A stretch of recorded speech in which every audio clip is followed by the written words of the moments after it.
Hi guys and girls, I'm Obsidian Ant and welcome back to Elite Dangerous Discovery. This is a series where I head on out into the galaxy to find the unusual, the spectacular and the beautiful. On today's episode I revisit some stunning moons in our very own solar system, before finally extending my trek for wonderful moons into the system Eta Cassiopeiae.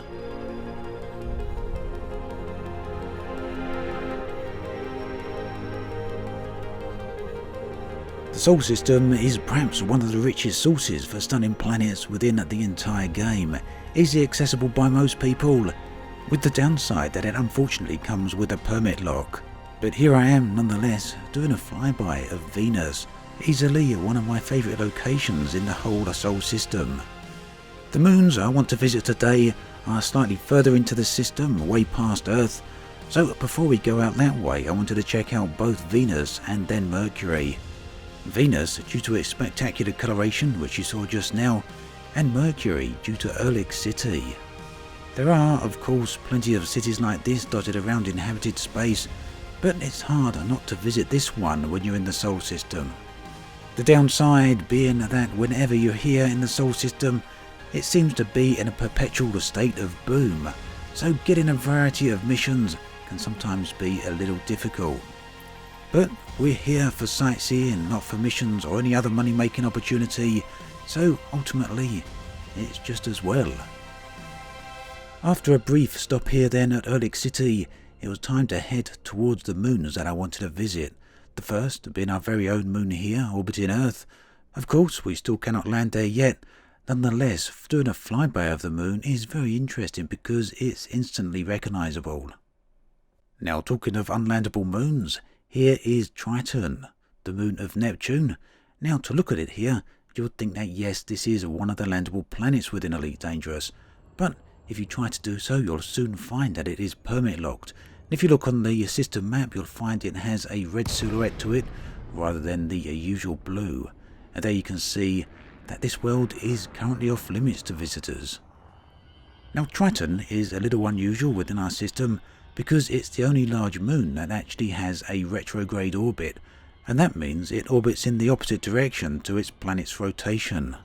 And talking of the planet around which it orbits, here in the distance as we come out of the gravitational field of Triton, you can see Neptune.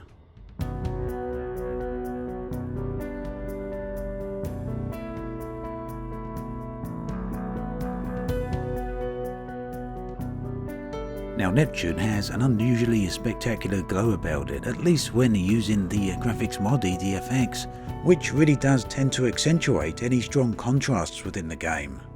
You may perhaps wonder why I still like doing flybys of certain planets, but if you saw my live stream yesterday, then you know I just take great pleasure in simply flying around and checking what's out there. The best pleasure though is finding unusual things that look a little bit visually different, and that sometimes, especially nowadays, can be quite a challenge, but it's quite a payoff when you do find these things. And of course, another interesting fact about Neptune and Uranus here is that they are both ringed worlds. Many people think that Saturn and Jupiter are the only ringed worlds, but pretty much most of the large outer planets are. Now here is Ariel. And I've shown this off a few times within my videos. In fact, it was one of the first planets, the first worlds I actually ever landed on when Horizons was released.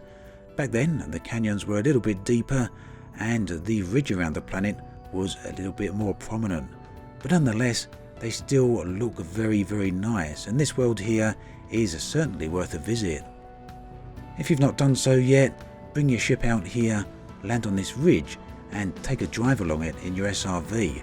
If you're feeling up to taking a bit of a risk, then why not try a bit of base jumping off the edge of one of those ridges.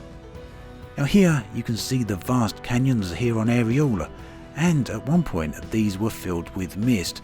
Now this could be down to simple weather systems, weather in quotation marks of course, because well, these planets don't strictly speaking have weather, but their orbital position does have an effect on whether or not they have any outgassing going on, and that in turn will affect what levels of mist you can see.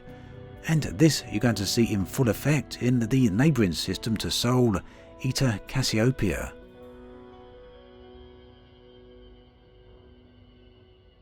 Here I am then, approaching the moon called New Moon, and it orbits very closely, as you can see, to an Earth-like world, and in just a few moments that is going to give us some unusually spectacular views.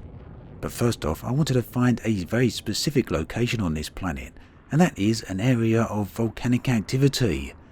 Now, this isn't huge raging volcanoes, of course, because they're not in the game. It is instead just a few geysers, or if you're outside the UK, then it's some geysers. And you can see them appearing now just over in the distance.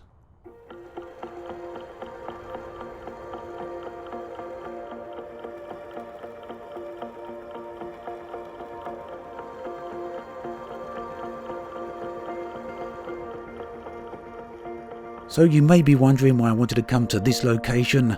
Well, it happens to be a very famous spot, a good tourist attraction that many people like to visit, notable for this little bay area here, full of various volcanic activity, with a chiseled out canyon at the edge there, through which you can see planet rise when the Earth-like planet emerges on the horizon.